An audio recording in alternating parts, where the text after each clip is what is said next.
Betsey Stevenson, a professor of public policy and economics at the University of Michigan and a former member of US President Barack Obama's Council of Economic Advisor, is with me now for more analysis. Betsey, thank you very much for your time. If we can just begin by this initial attack that we've seen by Israel on Iran's facility, that South Pars LNG facility, the largest in the world.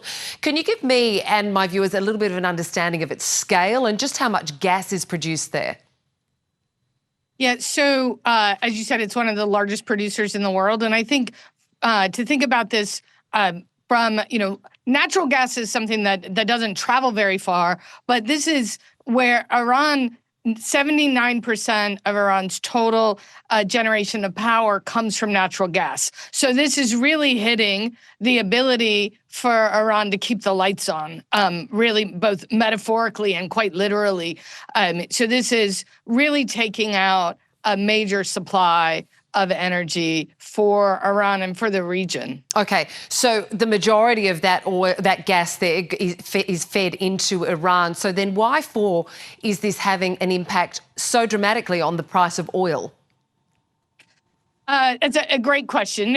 What happens in this kind of market where we're talking about natural gas, we're talking about chemicals, and then of course we're talking about oil, is all of this stuff is traded on a global market. And if we're seeing supplies lost in, one part of the world, that's going to drive up costs for the whole globe, right? So think of it as like, we're all sharing, we're competing to consume out of the same global supply. And as we're hitting global supply, it's driving prices up. Now, the other thing that's happening, it's important to realize, is the prices reflect not just on how much oil we have today, but what people think might happen to oil in the future. So there is a prediction that oil prices are oil is going to become scarcer and harder to get a hold of. And of course, the ability to transport through the Straits of Hormuz is down 95%. So we've had a short run, collapse in the ability to move oil through. But I think the bigger challenge is people, the beginning of February, almost nobody thought that Brent crude contracts expiring in the middle of May would be above even $70. And now you've got 25% thinking that the price is going to be above 100. So, Betsey, do you think that this action that we've seen in the last 12 hours overnight here, it marks a new phase in this war? Is this now an economic war, an energy war? Well, I think all wars are a humanitarian problem. And I think we should not lose sight of that. But of course, they all have economic consequences as well.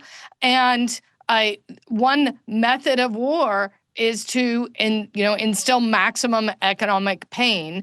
That's obviously a choice that was made when Israel bombed and took out a big part of Iran's access to natural gas. They wanted them to feel economic pain. Of course, the question will be, how do they react in response? Well, Iran probably wants to inflict some of its own pain, and whether they do it through economic pain or other means, I think that in this region, access to inflicting economic pain through targeting sources of energy is probably one of the easiest lines of attack. And so I think we are going to absolutely see more of that. We've seen some of that retaliation reportedly already this morning from Iran, reports of damage at Qatar's Ras Laffan LNG operations. Just how extensive do you think Iran's response here could be? Are we set to see targets of oil and gas facilities now right across that Gulf region?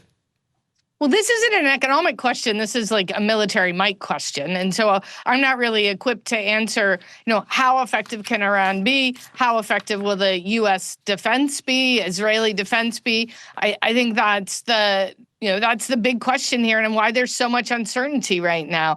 How long will the war take?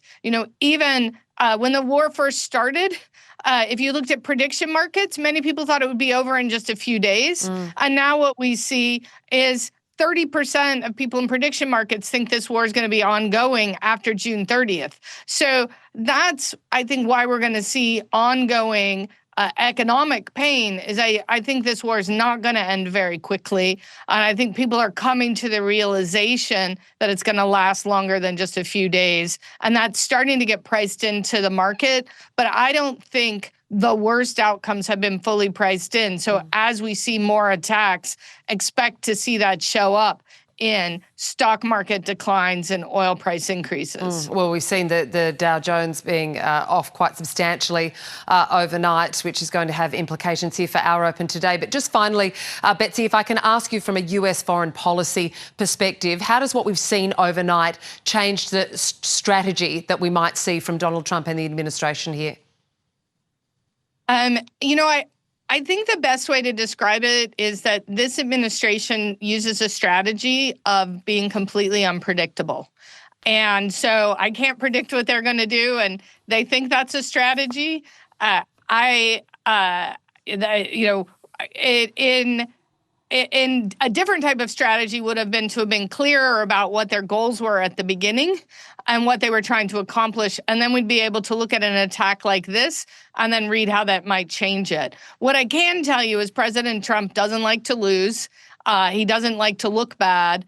And as things get worse, I expect him to dig deeper.